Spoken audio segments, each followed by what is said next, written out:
अस्सलाम वालेकुम जी। तो कैसे हैं आप सभी। आज मैं लेके आ गई हूँ उर्दू के बहुत सारे अल्फाज जिसको इंग्लिश में क्या कहते हैं। चलिए हम लोग उसके साथ देखेंगे इंग्लिश के साथ इंग्लिश में क्या मतलब होते हैं उसके। तो पहला अपना वर्ड है निसाब। अब निसाब लिखा कैसे गया है आपने उस चीज पे ध्यान देना है कि निसाब आपको उर्दू में कैसे लिखना है। जो स साउंड है, स साउंड के लिए उर्दू में 3 हर्फ है, तो तीनों में से यहाँ पर जो निसाब लिखा गया उसमें लगाया गया है स्वाद। तो पहले तो आपने लिखना है हिंदी में निसाब, ताकि आप सबके जो प्रोनाउंसिएशन है वो भी सही रहे। ठीक है, निसाब। निसाब को इंग्लिश में जैसे हम कहते हैं सिलेबस, तो इंग्लिश में होगा सिलेबस, SYLLABUS, सिलेबस।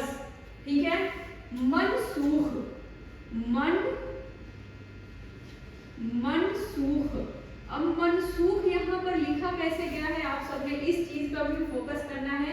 मीम के साथ नून, मन और सीन को बड़ी की मात्रा सु और आगे ख, मनसूख यानी कि ख पर हिंदी वाला ख। ठीक है, मनसूख, मनसूख कैंसिल,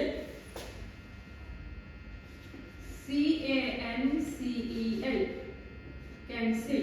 ठीक है, और एक है लफ्ज ज़हे नसीब, ज़हे नसीब। अब यहाँ पर नसीब आप लोग देखेंगे, नसीब में क्या लगा है। पहले तो ज़हे, ज़हे में लगाया गया है इजाफत, और नसीब में भी स साउंड के लिए स्वाद लगाया गया है। तो इस चीज को भी आपने क्या रखना है, याद रखना है। और इसी को हम लिखेंगे पहले हिंदी में ज़हे नसीब, और ज़हे नसीब को इंग्लिश में क्या कहते हैं, तो इंग्लिश में होगा गुड लक। क्या होगा, ज़हे नसीब गुड लक, LUCK लक। ठीक है, ज़हे नसीब गुड लक। रिश्ता, अब रिश्ता को क्या कहेंगे इंग्लिश में, तो रिश्ता पहले लिख लीजिएगा। और रिश्ता में उर्दू में देखिएगा कि एक चीज जो भ लगाया गया है वो लगाना जरूरी है, रिश्ता होता है। ठीक है, और रिश्ता इंग्लिश में कहते हैं प्रपोजल, PROPSAL,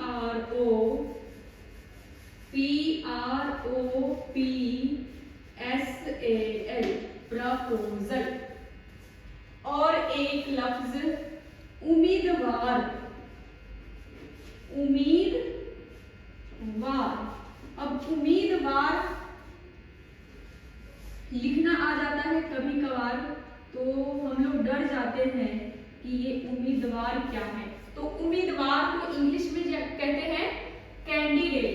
क्या कहते हैं, कैंडिडेट कहते हैं, कैंडिडेट। उम्मीदवार, उम्मीदवार, कैंडिडेट, CANDIDATE।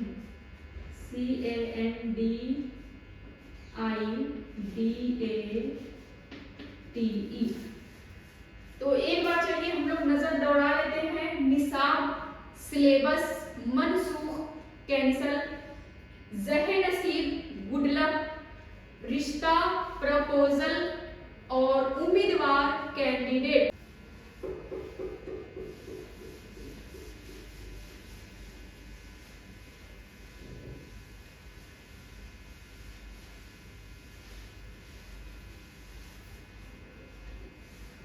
और एक लफ्ज है रोग। क्या है, रोग। तो पहले तो आपने इसको उर्दू में लिखना है कि उर्दू में कैसे लिखा गया है रोग, और इसी को लिखना है हिंदी में रोग। और रोग यानी कि वॉरी जिसको कहते हैं, WORRY, रोग, वॉरी। उसके बाद है रात भर। पहले रात भर आपको लिखना है उर्दू में, और सेम लिखना है आपको हिंदी में प्रोनाउंसिएशन के लिए, उच्चारण के लिए, रात भर। और रात भर को इंग्लिश में कहते हैं होल नाइट, WHOLE वोल, नाइट NIGHT नाइट, ठीक है। हामी भरना, हामी भरना पहले लिखिए उर्दू में और फिर हम लोग लिखेंगे इसको हिंदी में सेम। हामी भरना, हामी भरना इंग्लिश में कहते हैं एक्सेप्ट,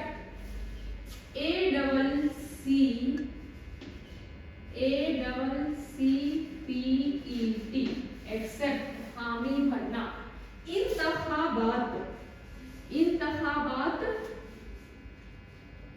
पहले लिखिए इंतखाबात। कई लोग ना इसको जोड़ने से डरते रहते हैं, जो जीम वाले हे के साथ, जीम वाले शक्ल के साथ कोई भी हर्फ को जोड़ना होता है। तो देखिए कैसे जोड़ना है। इंतखाबात, इंतखाबात। अब इंतखाबात का को इंग्लिश में क्या कहेंगे? तो इंग्लिश में कहा जाता है इलेक्शन, ELECTIONS, इलेक्शन, ठीक है। इंतखाबात, इलेक्शन। उसके बाद है एक लफ्ज कशमकश, कशमकश, ठीक है, कशमकश। तो आपने पहले इसको लिखना है कशमकश को हिंदी में कशमकश स्ट्रगल, STRUGLE,